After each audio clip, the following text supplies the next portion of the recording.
Olá, tudo bom? Eu sou Vinícius Siqueira do Colunas Tortas e hoje eu vou falar sobre a noção de hábitos em Pierre Bourdieu. É uma noção importante, se relaciona com toda a elaboração, com toda a leitura de Bourdieu sobre o mundo social e tem uma função bem específica de superar a oposição entre subjetivismo e objetivismo na observação e interpretação da realidade social e dos dados também que podem ser retirados dela.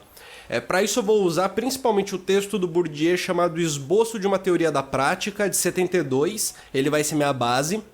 E desde já eu peço para você se inscrever no canal, para a gente conseguir chegar a 12 mil inscritos. Entra no nosso canal do Telegram também, para receber atualizações sobre o pensamento contemporâneo. Bora pro vídeo?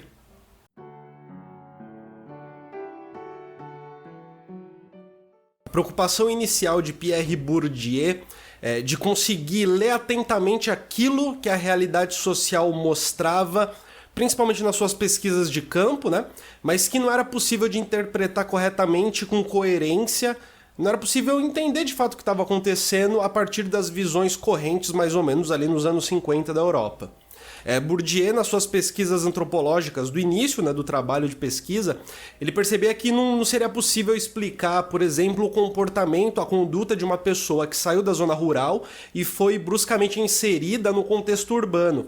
Foi justamente na observação da diferença, não da regularidade, que o Bourdieu precisou encontrar uma ferramenta, precisou elaborar uma ferramenta conceitual para dar uma explicação real de uma situação concreta. Bourdieu não sentiu que conseguiria explicar a realidade social sem levar em consideração aquilo que ele chama de 3 modos de conhecimento teórico do mundo social. O primeiro modo seria o conhecimento fenomenológico, que é ligado às nossas impressões imediatas, advindas principalmente da experiência primeira do mundo social. É uma maneira que a gente presta mais atenção à interação social enquanto ela acontece, enquanto ela se desenrola no presente, do que no seu desenrolar histórico ou do que nos dados que alguma pesquisa objetivista poderia dar. Esse conhecimento ele produz uma relação de familiaridade que irá traduzir a experiência imediata como verdade, como natureza. E aqui nós temos o esquecimento, ele causa, portanto, um esquecimento das condições de possibilidade do presente, das práticas presentes. O segundo é o conhecimento objetivista, o segundo modo, que seria ligado àquilo que não depende dos indivíduos e que pode ser retirado, por exemplo, das pesquisas estatísticas que irão conduzir a uma busca de regularidade. As relações econômicas ou linguísticas, por exemplo, não dependem dos indivíduos para existirem. Existem desde antes do indivíduo. As estruturas objetivas estruturam, portanto, as práticas e as representações das práticas na visão objetivista. No entanto, aqui também há uma ausência, que é a ausência do questionamento sobre as condições de possibilidade da própria prática, seja ela qual for, que conduza à reprodução das estruturas objetivas, para que elas de fato possam existir. Entre o conhecimento fenomenológico e o conhecimento objetivista, é necessário um nível de articulação. Pierre Bourdieu chama de conhecimento praxeológico esse terceiro nível, que se encontra na articulação entre o mundo objetivo e a apreensão fenomenológica do mundo social. Tudo bem? E o hábito se encontra justamente nesse pedacinho do meio.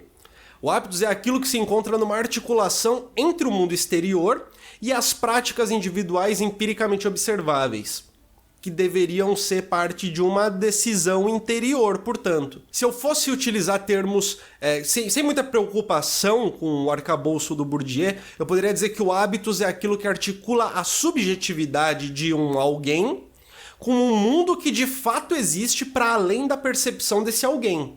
Usando os termos do Bourdieu, eu posso dizer que o hábitos atua numa dialética de interioridade e exterioridade. Ou seja, na interiorização da exterioridade e da exteriorização da interioridade. E o que eu quero dizer com isso? O hábitos é constituído num processo de internalização das estruturas exteriores em estruturas interiores, que constrói uma estrutura, portanto, cognitiva específica, e ao mesmo tempo ele também é constituído das práticas dos agentes sociais, ou seja, da própria exteriorização das práticas que foram aprendidas, transformadas em estruturas internas, da própria exteriorização em práticas essas estruturas internas. Nessa constituição, o hábito se faz como matriz de percepções, de apreciações e de ações. Ele funciona como princípio gerador de práticas sociais, que são relacionadas justamente ao mundo externo, né? E que para um outro definem o mundo externo. Na medida em que esse mundo externo constitui o agente social, mas também é relacionado ao mundo interno, a uma trajetória social específica do agente social. Na prática, o hábitos é aquilo que permite a naturalidade em práticas sociais completamente arbitrárias, como as regras de etiqueta, formas de obedecimento à autoridade, trajetórias sociais específicas que conduzem a uma maneira específica de apreciar obras de arte, enfim, por aí vai, etc, etc. Tudo isso está ligado, é claro, a um campo específico, né? Todas as formas específicas, portanto, de agir, sentir e pensar numa linguagem durkheimiana são formas estruturadas pelo mundo externo. É claro que aqui sentir e pensar não é bem esse ponto do Bourdieu, é a prática, né? Se o sentimento for colocado enquanto prática social, tudo bem. Se o pensamento for colocado enquanto prática social, tudo bem.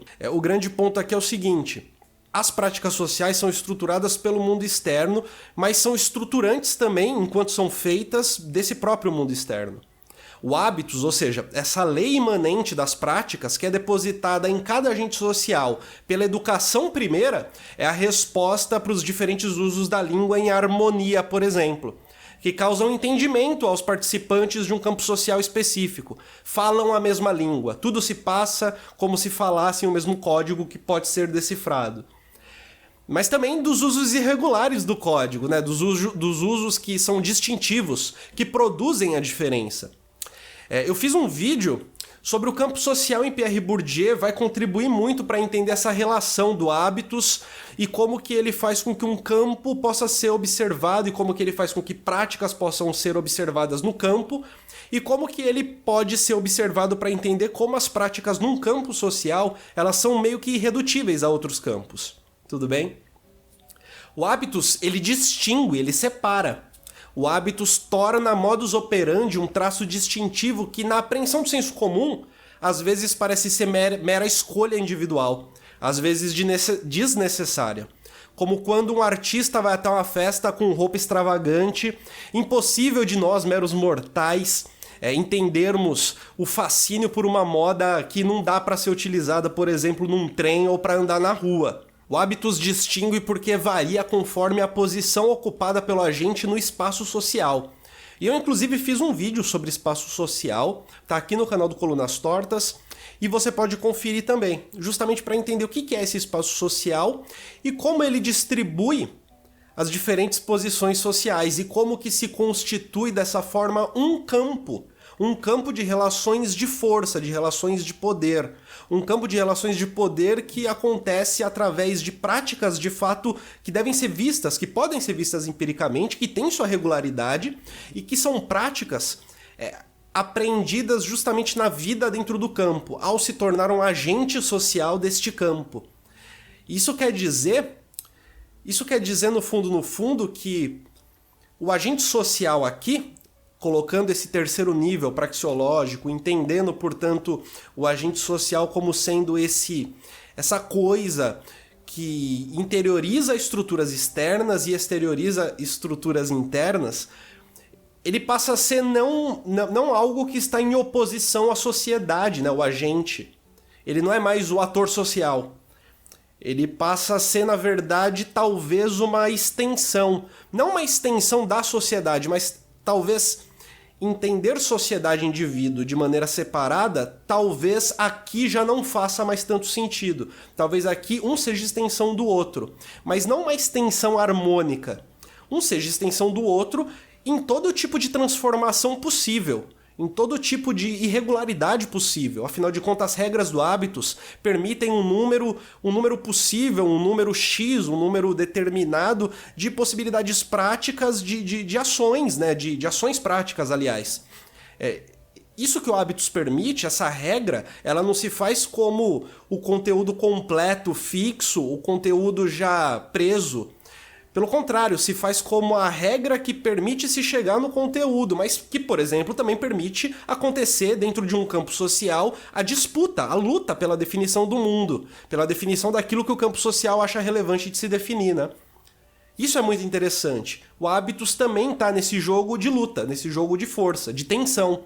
O Hábitos não promove a harmonia, ele explica a harmonia, ele é feito para isso, é um conceito feito para explicar essa articulação entre o subjetivo e o objetivo. Ele pode explicar uma harmonia de práticas sociais em relação às estruturas objetivas, mas ao mesmo tempo, e talvez principalmente, ele esteja aí para explicar como funciona essa separação entre o campo de práticas e o campo objetivo,